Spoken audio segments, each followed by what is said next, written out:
ኔትወርክ ማርኬቲንግ ስራ ከሌሎች ስራዎች ለየት የሚያደርገው ምንድነው? ሌሎች ስራዎች እንግዲህ ብዙ እውቀት፣ ብዙ ልምድና ሌሎች መስፈርቶችን ይፈልጋሉ።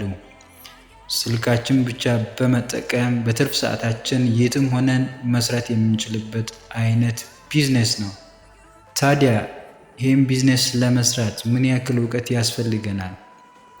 ይህን ቢዝነስ ለመስራት የሚያስችል የቢዝነስ የአመለካከትና የክህሎት ስልጠና ከራሱ እናገኛለን።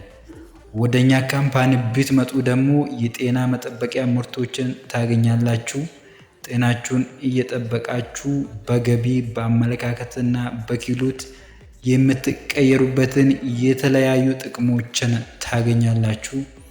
አብራችሁ መስራት የምትፈልጉ በዋትስአፕ እና በኢሞ መስመር እየገባችሁ ስለ ስራው ዝርዝር መረጃ ማግኘት ትችላላችሁ። መልካም ጊዜ ተመኘውላችሁ።